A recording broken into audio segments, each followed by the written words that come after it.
warahmatullahi wabarakatuh. Halo semuanya, perkenalkan kami dari kelompok 5. Pada video ini kami akan menjelaskan materi mengenai name service.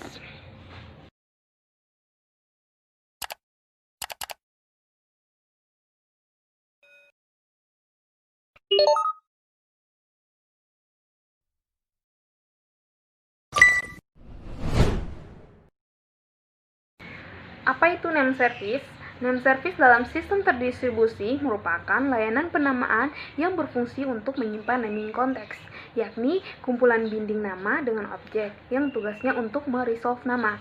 Kemudian di sini pengaksesan resolve ini memerlukan sistem terdistribusi. Yang pertama yaitu name resolve untuk pemanggilan, kemudian alamat untuk lokasi resource tersebut, lalu rute bagaimana mencapai lokasi tersebut.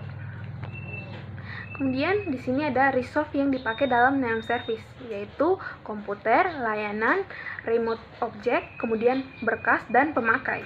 Contoh penamaan pada aplikasi sistem terdistribusi yaitu yang pertama URL untuk mengakses suatu halaman web. Kemudian ada alamat email untuk komunikasi antar pemakai. Di sini ada penjelasan name resolve, binding, address, sama atribut. Name resolve sendiri ini adalah nama yang ditranslasikan ke data tentang resolve atau objek tersebut. Kemudian di sini ada binding, asosiasi antar nama dan objek yang biasanya namanya diikat bound ke atribut dari suatu objek.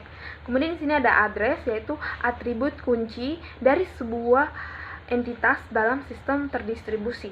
Kemudian ada atribut. Atribut ini adalah nilai suatu objek properti. Berikutnya adalah tujuan penamaan.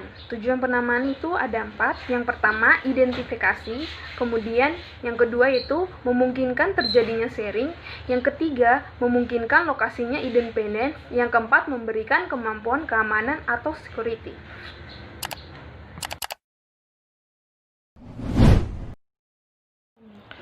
Jenis nama. Jenis nama ini dibagi menjadi 2 bagian. Yang pertama yaitu username. Ciri-ciri dari username. Yang pertama, username dibuat oleh pemakai atau user. Yang kedua, merujuk pada suatu objek atau layanan. Yang ketiga, terdiri dari string of character. Yang kedua, ada system names. Ciri-ciri dari system names. Yang pertama, terdiri dari bit string. Yang kedua, system names dibuat internal untuk sistem dan tidak ditujukan untuk manusia. Yang ketiga, lebih compact dari username sehingga dapat dibandingkan dengan lebih efisien. Struktur nama ini dibagi menjadi 3 bagian. Yang pertama, struktur nama primitif atau flat name.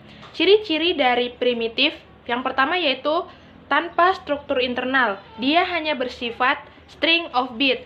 Yang kedua, digunakan untuk membandingkan dengan UID lain. Yang ketiga, tidak membawa informasi lain. Yang keempat, sangat berguna dan banyak digunakan. Yang kedua yaitu ada partitioned name. Ciri-ciri dari partitioned name yang pertama adalah komposisi dari beberapa nama primitif. Yang kedua, membawa informasi. Yang ketiga, tidak secara unik mengidentifikasikan objek. Yang ketiga ada descriptive name. Ciri-ciri dari descriptive name yang pertama adalah daftar atribut yang secara bersama-sama mengidentifikasikan objek secara unik. Yang kedua, membawa informasi. Dan yang ketiga, descriptive name adalah superset dari partitioned name. Selanjutnya ada name context. Nama selalu diasosiasikan dengan konteks yang mendefinisikan di mana nama tersebut valid. Name konteks ini dibagi menjadi 2. Yang pertama, universal context. Universal context ini dimanapun nama ini dapat digunakan. Yang kedua, dapat disalin dari mesin ke mesin dengan bebas. Yang kedua ada relative context. Relative context ini dia bersifat dependent. Selanjutnya ada sasaran fasilitas penamaan. Sasaran dari fasilitas penamaan ini adalah yang pertama, efisien, yang kedua, terdistribusi, yang ketiga, tampak seperti global space, yang keempat, mendukung pemetaan, yang kelima, mendukung dinamik, dan yang keenam, memungkinkan location aliases.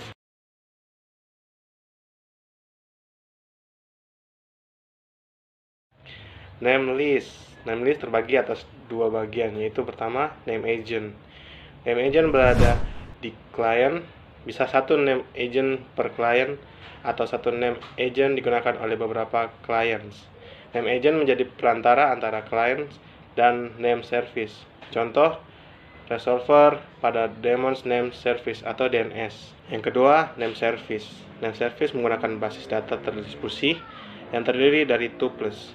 Contoh atribut, jika resource adalah printer, maka atribut dapat menyatakan apabila objek dapat melakukan pencetakan.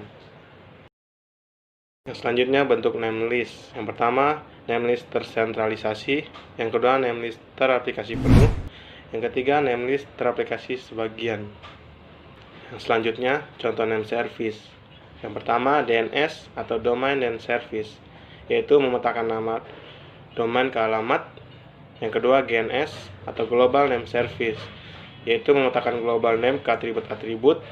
Skalabilitas dapat menangani perubahan. Yang ketiga, X500 Directory Service, yaitu memetakan nama orang ke dalam alamat suatu email dan nomor telepon.